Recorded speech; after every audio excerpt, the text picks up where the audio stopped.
Good afternoon, ladies and gentlemen. Gerard van Emnes, CEO of Advanced Health Limited. Welcome to the presentation of our interim results, the last 6 months ending December 2019, unaudited consolidated financials. The presentation will be shared by myself and 2 of my colleagues. The one colleague would be our new CFO, Snei Tshoko. I hope she will pronounce her surname better than I do. I do apologize. And then also from Australia, my colleague Mark Resnick from Pressmed Australia.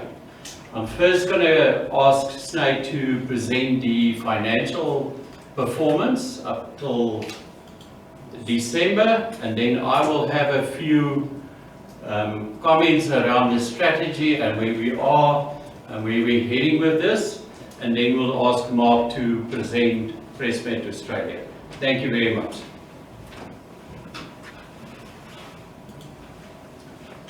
Thank you very much, Gerhard. My name is Snei, as he said, Snei Tshoko, and my surname is Tono.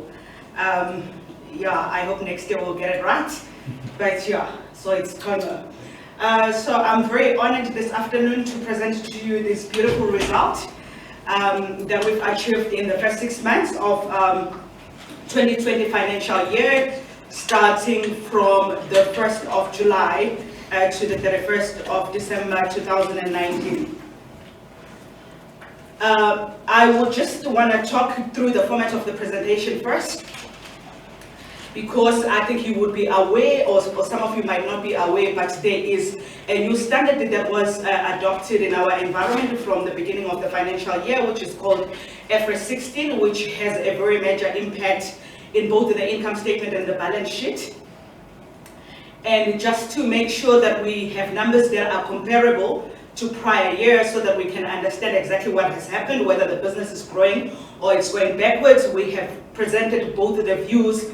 The view that includes IFRS 16 and the view that does not include IFRS 16, so obviously the view that is not distorted. So the very first slide in page 3, if you follow the presentation, it's the highlights and that exclude IFRS 16 impact. So it's basically comparing the numbers on like basis. And as you would see, ladies and gentlemen, like everything is green, and it means that we've done absolutely very, very well when compared to the first 6 months of 2019 financial year. And I think that is something that needs to be commended, and we obviously recognize the hard work that has been done by our team and by all the executives to achieve the result that we see today. Starting with the number of cases, which is basically the activities. You will see that in the Australian operation, we've increased by 2%. South African environment increased by 24%. Overall, the group increased by 14%. And that obviously directly translates into revenue. You will see in Australia, revenue increased by 2%, which is in line with the increase in activities. In South Africa, we increased our revenue by 22%, and overall for the group, 9%. EBITDA, which is earning before interest, tax, depreciation and amortization, in Australia increased by 28%, in South Africa by 40%, and overall for a group it increased by more than 100%. Again, very, very good performance there. You know, we can see that the revenue that we are getting is actually flowing down to the bottom line.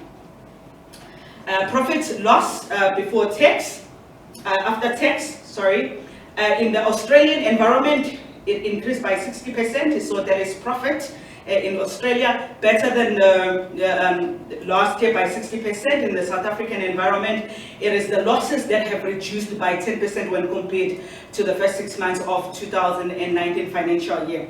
Overall for the group, losses decreased by 40%. That was the view that is excluding the IFRS 16 impact. So if you page to the next slide, which is in page 4, including the impact of IFRS 16, the number of cases remain the same, revenue remains the same. The only change that we start to see is on the EBITDA level. And as you can see there, EBITDA suddenly goes up, and the main reason is because obviously the rental now is dropped down and it gets to be replaced by the interest and the depreciation expense. So in Australia, if you obviously strip away the rental as prescribed by the standard, the EBITDA goes up by 72% versus the 28% that we saw there, which was before IFRS 16. In the South African environment, it jumps to more than 100%, and for the total group, it's more than 100%. And if you look at the loss or profit for the period after tax, Australia increased by 23%, and in South Africa, the loss is actually increased by 35%, and for the total group, it increased by 49%. I think I would like to take maybe the questions after I finish, go through the numbers. It doesn't make much sense without my question. Australia, is it in rands or in dollars? It is in rands, it's converted into rands. Yeah. Okay, so the question there was that the Australian numbers in Australian dollars or it's in rand, and the answer is that all the numbers are converted into rands. Okay, if we move into the next slide, which is in page 5. That is basically just for noting, ladies and gentlemen, which just shows there the exchange rate fluctuation. So obviously you can see there that when compared to the second quarter of 2019 financial year, or the first 6 months of the 2019 financial year, the rand has actually strengthened against the Australian dollar, which is obviously not what is desired in our environment, as it decreased the numbers there. When we look at the number of cases, moving to the next slide, you can actually see there, ladies and gentlemen, that obviously we are a growing company. As the graph depicts, our activities have increased when compared to the first 6 months of 2019 financial year. A little bit of a downslope there when we look at the movement between the first quarter of 2020 to the second quarter, and that is mainly as a result of holiday seasonality. And I think that is in line with what has happened in the previous financial year, as you can see the chart. If you look at the second quarter of 2019 financial year, we sort of like have that drop there, which is mainly because of seasonality. So moving on to the next slide, which is the consolidated statement of financial position as of the 31st of December 2019. Again, in the statement of financial position, or rather the balance sheet, you can see that we've presented both the views. The blue column being the numbers that exclude IFRS 16, so that you are able to compare to what was presented on the 30th of June 2019. And the numbers that are just December 2019 are the numbers that include the impact of IFRS 16. I think when you look at the numbers that exclude IFRS 16, you would note that everything is more or less stable. It is in line with what was reported on the 30th of June 2019, so there hasn't been much movement in the balance sheet from the asset perspective. The only thing that is of note there is that we've collected most of our debtors. So if you look at the current asset section, which is the trade and other receivables, you will see that we've moved from 37.7 million to 24.9 million, which I think is something to note, that we've actually collected more of the money that was tied in the debtors, and it actually has flown into our bank account. If you look at the numbers that are included, that includes IFRS 16, you would see that there is under non-current asset, there is a new asset there that is introduced, which is the right of asset use of 497.5 million, which was previously not there, and that is as a direct result of IFRS 16. So if we move to the next slide and look at the equities and the liabilities.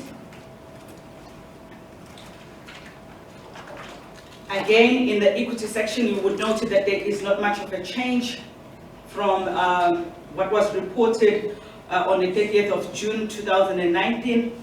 The only thing that has changed there is obviously a little bit of incremental of losses that has happened between June and December 2019. Otherwise, everything stands still. And the non-current liabilities,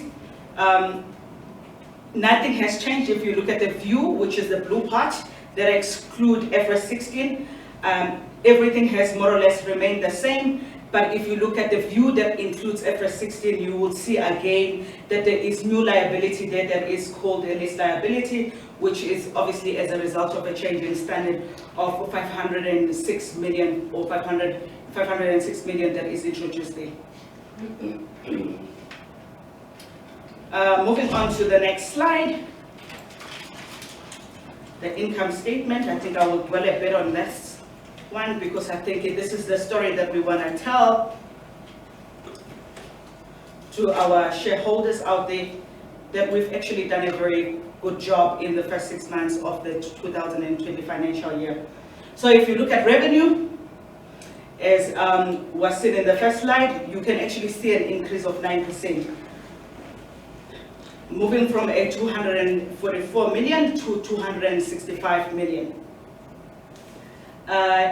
Looking at cost of sales, an increase of 6% compared to what it was in the first 6 months of 2019 financial year. Again, I think that is a very good thing and a beautiful story to tell right there, that we are managing our direct cost much better. We are bringing more revenue, and the cost to the revenue is actually only growing by 6% as opposed to 9%, which is the growth of our revenue. If you look at the gross profit margins, again, an improvement from 53% of what we reported in the 2019 financial year to 54% in the current year. 2% growth there, which is a very good thing again that we've done there. If you look at the other operating expenses, a growth of 3%, which is below inflation. And also, I mean, like one would expect that with an increase in revenue, you would have increased your cost base to support the growing revenue. And in our environment, we didn't do that. We've managed to keep our cost at a very, very low base so that we can drop as much of the revenue to the bottom line as much as possible. So I think that is very good to note that we've increased our revenue by 9%. Meanwhile, our cost base has just grown by 3%, which is less than inflation when compared to the prior year.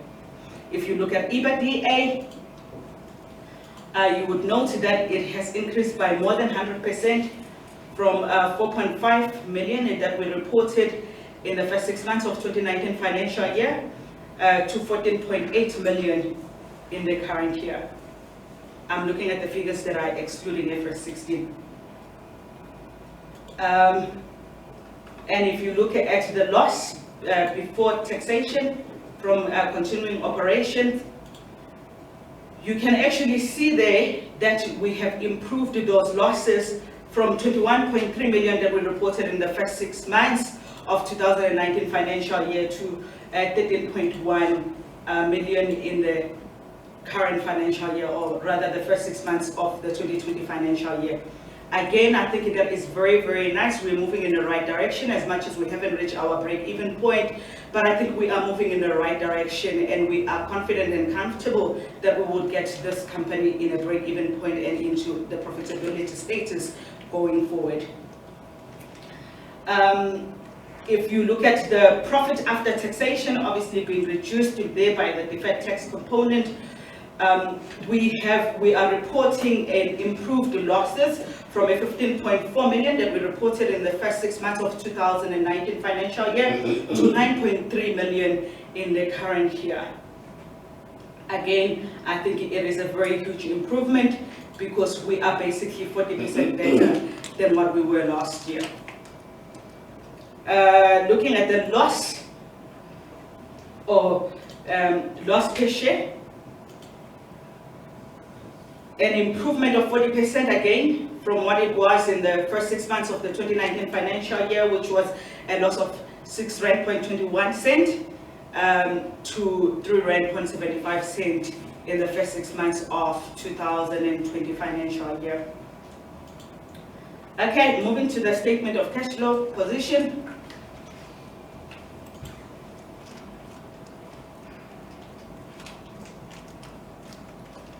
The only thing to note today, I think all the figures more or less are stable, and they are as were reported in June 2019, or rather in the first 6 months of 2019 financial year. The only thing that is to note today is that cash generated from operations, which seems to have jumped to 43.8 million versus a 16.7 million that you had in the first 6 months of 2019 financial year. And the main reason for that is the reclassification of the rental expense from operating activities to financing activities. So you would see that as much as there is an improvement in cash flow from operating activities, we have actually done worse in the net inflows from financing activities, and it's mainly because of that reallocation. And I think the amount is 23.3 million, as noted on the side note of the presentation.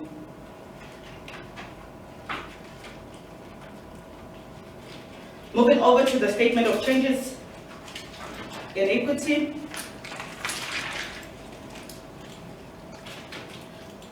Again, the only thing that is to note there is the change in accounting standard, which is IFRS 16 again, which has caused some of the amounts that were previously in the balance sheet to be recycled to the retained earnings, and that amount is 17.2 million positive that you see there. Moving on to the next slide, which just shows us the segmental view of the income statement.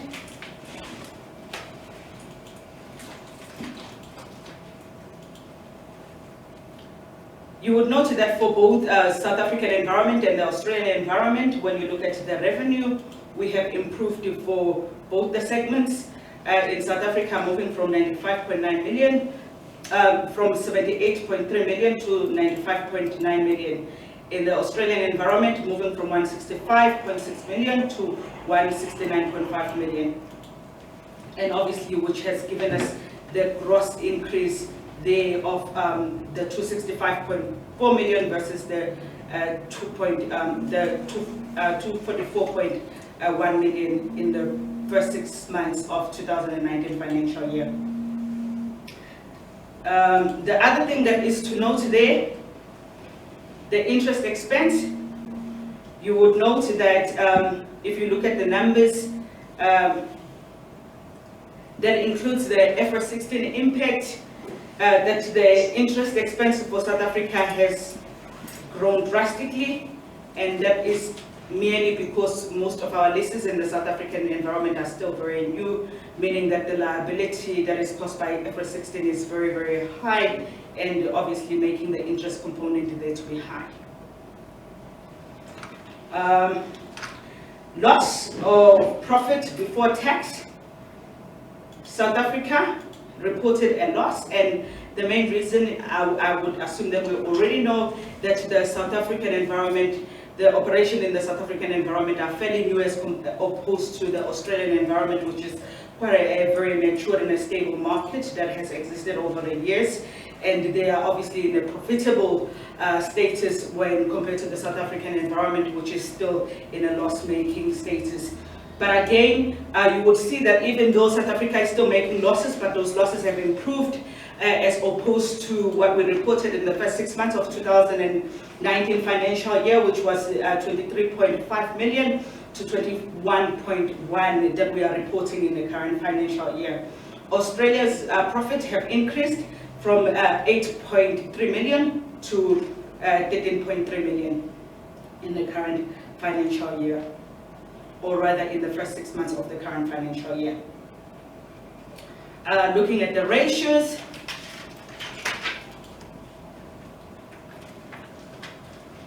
again with the ratios we've presented both the views because IFRS 16 has caused a little bit of distortion in terms of the view there if you compare to the first 6 months of 2019 financial year. The blue part being the part that is adjusted of IFRS 16, meaning that it's like on like when we compare to the first 6 months of 2019 financial year. Again, most of these ratios are improving. Quick ratio or the asset test ratio even though it's below the norm of 1:1, but it's still moving in the right direction, and we're quite happy with what we have there, a 0.89 as opposed to a 0.88 that we announced in the first 6 months of 2019 financial year. And the current ratio also shows a little bit of an improvement there from a 1.02 to a 1.06 in the current financial year. And the next debt, less cash to equity, that has worsened a little bit from an 84% to a 101%, and that is mainly because we are still funding our losses via debt. As we get to a profitable status, the plan is to pay off the debt as soon as possible. Thank you very much, ladies and gentlemen. I would hand over to Gerard to continue.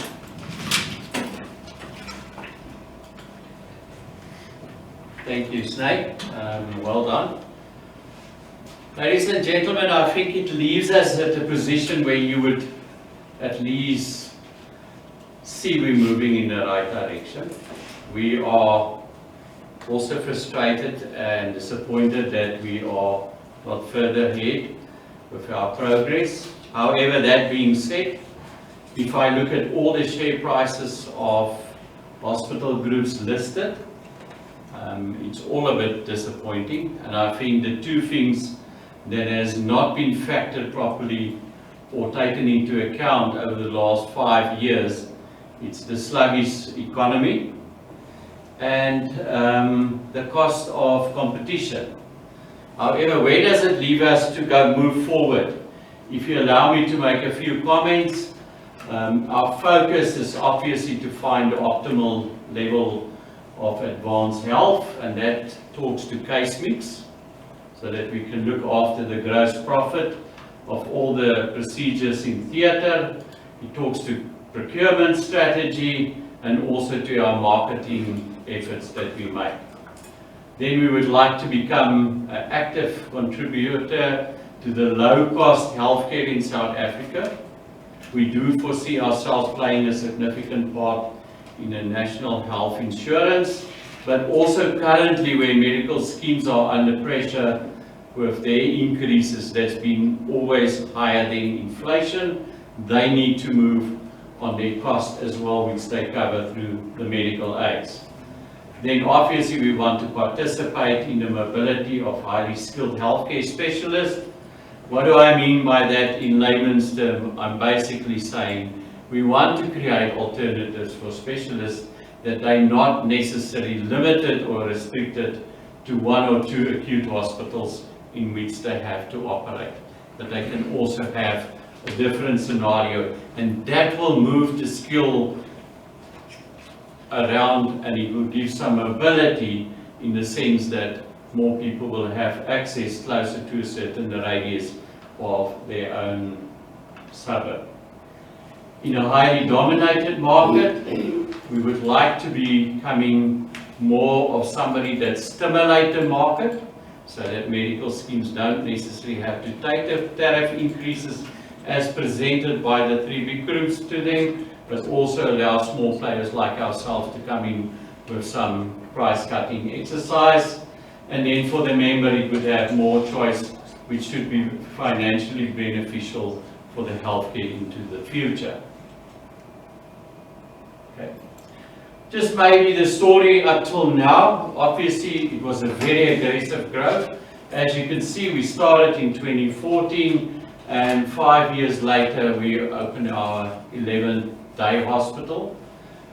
This puts a huge pressure on your cash flow and obviously on your capital that you have to do the necessary growth, but we've done well up till now. I think the big ticket items I would like to highlight to you today is that we sold 25.1% to an investment group in Australia that take some shares up in the Australian Pressmed, and that we sold for a price of 58.3 million. It's still subject to shareholders' vote, but we're very far down the line. I think what is important is to say that there are some interest in a very mature market, and Advanced Health Limited still have the controlling share in Pressmed Australia. Then our doors open in January at Harbour Bay, the new hospital in Simonstown, where we look forward to, we're sure we're going to have quite a busy year. What was strategic for us there was the fact that there is no immediate hospital in that vicinity. So there are two competitors, and they are 15 kilometers or further away, and it's that side of the mountain which makes it a bit more attractive for people who doesn't want to travel necessarily into Cape Town for treatment. The group revenue has increased with 9%, 2% in Australia, and 22% in South Africa. Obviously a lower base from which we departure. And then we would like to move forward with our relationships with the funders. And we're also looking at the moment of creating 1 or 2 centers of excellence. One for pain management in the back for people, and the other one would look upon cataracts. And we would pilot them on a small scale, but it may be something for the future that you rather create centers of excellence where people can go and get the best possible treatment in that sense. Factors that we need to address: increase the participation of the funders, focus on cost efficiency in an economy with high unemployment and a lack of growth. Obviously that impact on our income streams as well, or directly or indirectly, and we must become more cost efficient.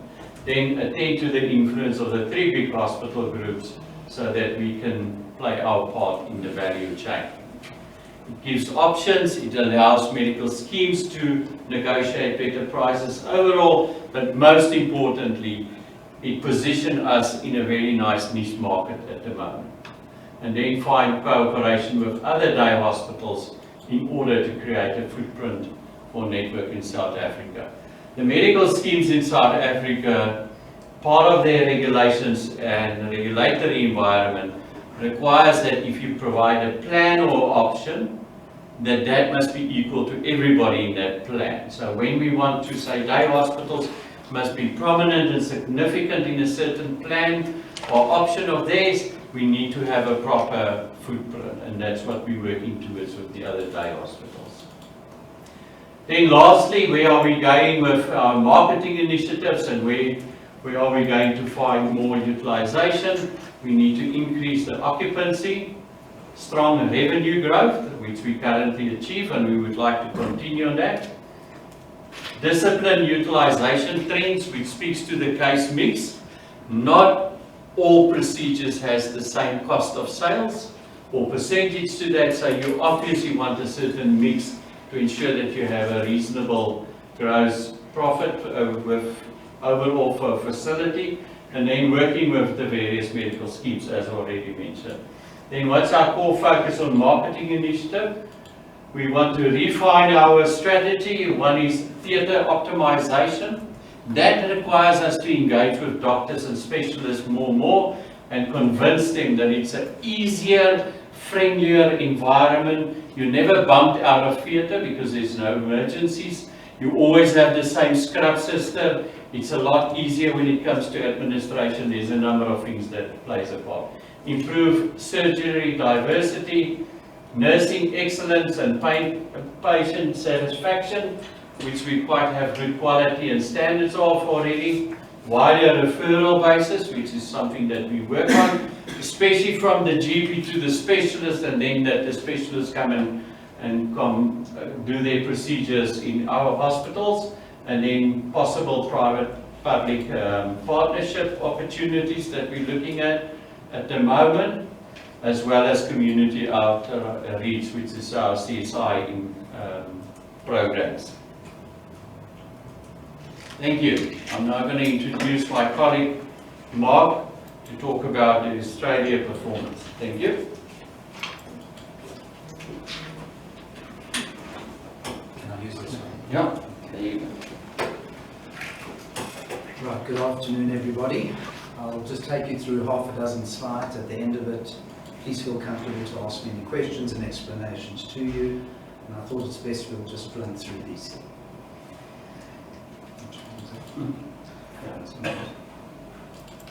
Point this way.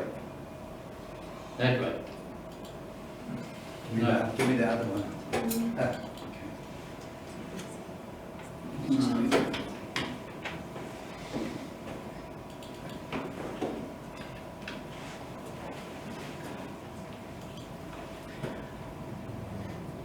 Presmed is situated in, at this particular stage, only in one of the states in Australia, which is called New South Wales, and it's a particular aspect of our strategy that we wanted to do that in the initial stages and focus predominantly in that particular area where there is the most health fund cover or medical scheme cover in that particular area. Our main disciplines, there are 4 of them: ophthalmic surgery in itself, ear, nose and throat, oral maxillofacial and plastic surgery. Specifically only in those areas we all find that that is complementary, and we can look at cost efficiencies by focusing on those. We like to believe that we are experienced and respected in the day hospital, but I'll talk a bit about the second line, which is really achieving positive engagement with doctors, our stakeholders and the private health insurance market in itself. Our business is totally reliant on surgeons to bring numbers through. Bringing the numbers through falls down to the bottom line, so it's very, very key to our business, as in any business. We have over 130 specialists in our 5-day facilities.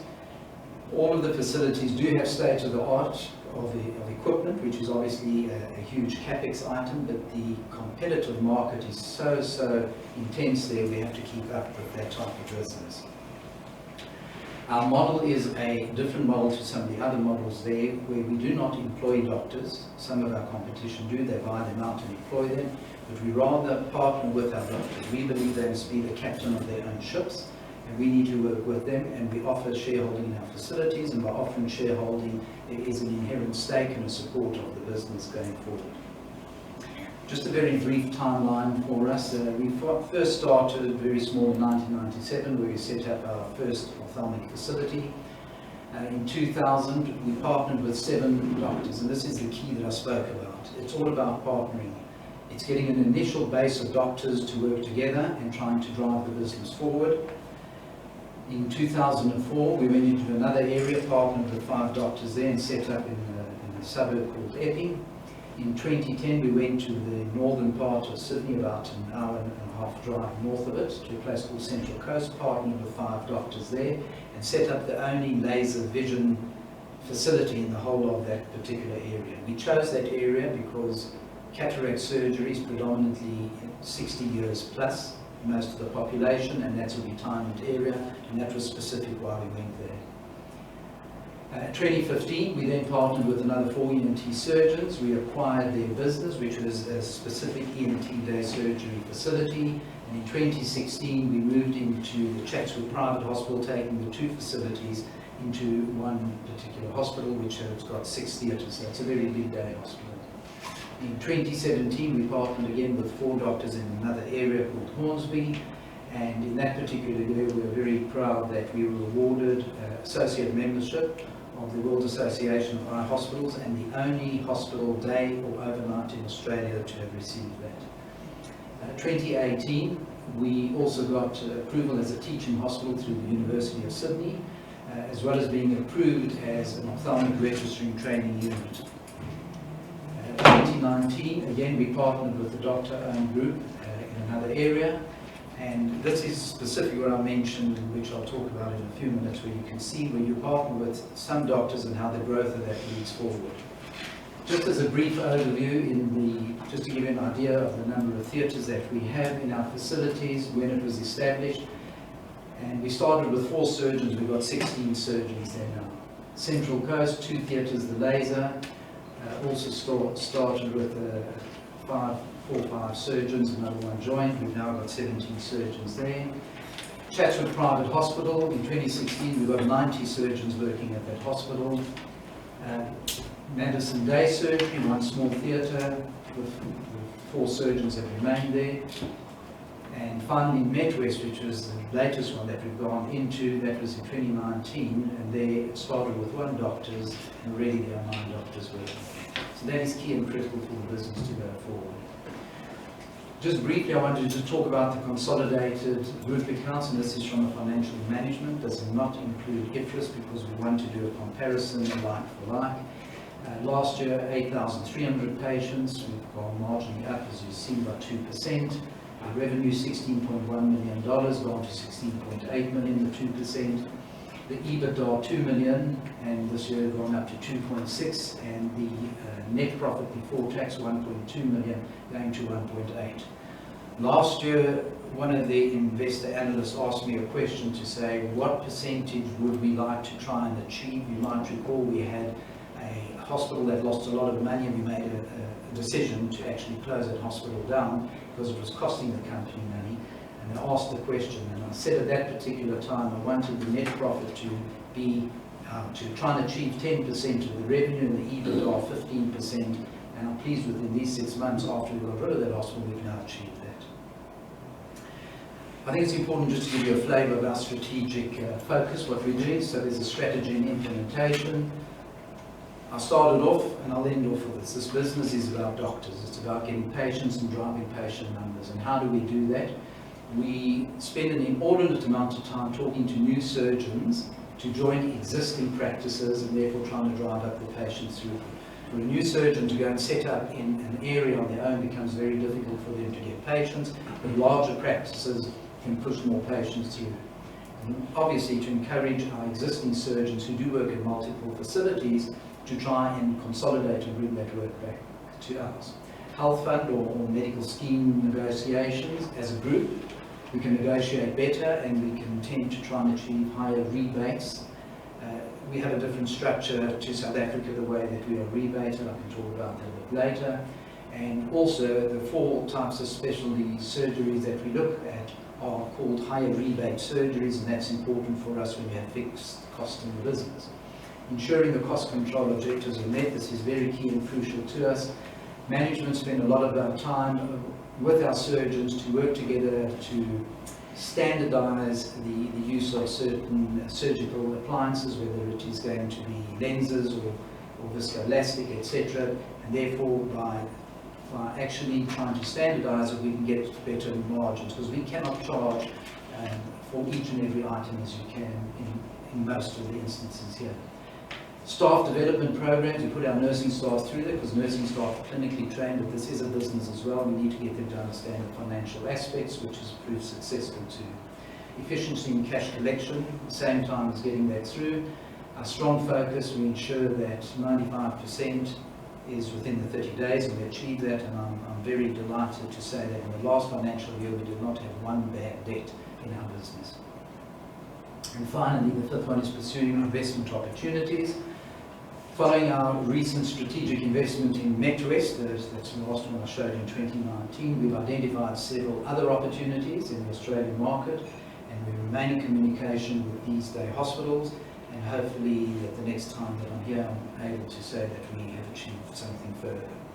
Finally, just in a summary overview, again, our business, we need to be consistent with organic growth with our existing facilities, growth in surgical volume, and strong management processes to contain costs. Everything to fall, hopefully, to the bottom line. And concurrently, and I just reiterate, we actively look to grow our business in the portfolio in the hospital markets. So the focus now is that we do not look to set up new facilities, but rather to buy into those that are profitable so we can maximize shareholder value. And thank you very much for your time, and if there are any questions, gladly take them.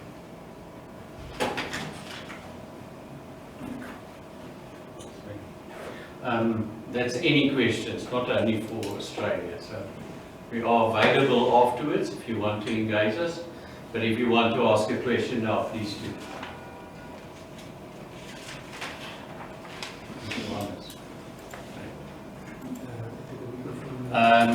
Is there a microphone? Hello? Okay, no, it's not necessary. My name is Johannes. I represent a small shareholder, I believe. So we're a private company, and we have a couple million advanced shares. The first question is fairly easy. Is the overall group cash positive today? We have some funding, so if you ask me on its own, no.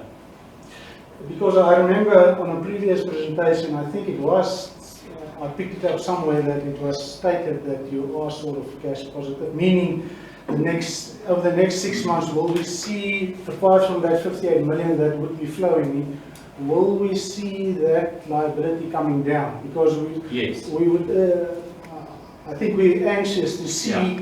that you don't need more cash. And I Yeah. believe Carl is the one that has. Absolutely, that was up till now, but yes, sorry, I misunderstood your question. We will be cash positive. Okay, may I ask a second question, if there's no one in the queue? Something that I've spent a lot of time on trying to figure out, since all the numbers are not that available, and I've looked at all the previous webcasts that exist that I could find, was basically the utilization, and at which point one would see net profit going into the black, getting out of the red. And so obviously I don't see that type of information as confidential, but between the two subsidiaries or the holding company feels that the South African numbers are confidential, while the President Australia has been more free in providing those numbers. But I was able to pick up most of those numbers from percentages that were given and so on. So according to my own numbers, we must be sitting at around 61% utilization in South Africa, meaning number of procedures versus the maximum number that you could do. Yes. In Australia, it must be more than 100% about now. In the pre-listing statement, I think the figure was something like 40%, 34% if you work out the number of cases per theatre, etc., etc. So obviously we're far beyond that. Yes. So as investors, we would like to have perhaps a better line of sight, so that we can see, okay, well, this is the trend, we're growing at this percentage, 65% or 70% or whatever is the point at which we will see net profit. And after that, well, I think a lot of problems will dissolve in terms of share price and anxiety and so on. So I don't think you will give an answer now, but I'll ask you nevertheless. I will give a limited answer. Firstly, I can assure you it's available even on facility level. So we know which hospital, how many more cases they must do. I'm not sure why it's not public available, but we can give it to you and it should be included in going forward. But you're definitely right about your numbers in the sense there needs to be significant improvement in the number of cases before it totally changes. It's not that out of reach. I think the point we're making is that we're at a point where we underestimated, as I said, the competition cost, how long and how difficult it would be to bring people, as well as the sluggish economy. But we should be there very soon. And if you don't mind, we can still give you the numbers before you leave. Yeah. And that applies to anybody. I just don't have it at hand, but it's available here. Okay, thank you. That's all. Okay. I think it's a fair question, if I can just finish off to say, you know, when is that point? And can we give some comfort at how you look at it and stuff? We thought we would be after year 3, between year 3 and 4 profitable, or at least cash positive. And it is taking now in excess of 5 years. But what we've learned very clearly, it works very much like the hotel industry. It takes longer than what we thought because of the high fixed cost that we set. It's not an excuse, it just means we got it wrong initially. We were overly optimistic. We need to look at all the factors. But I would please like to share that with you, the numbers, and we will make sure that it's available in the future as well. Thank you.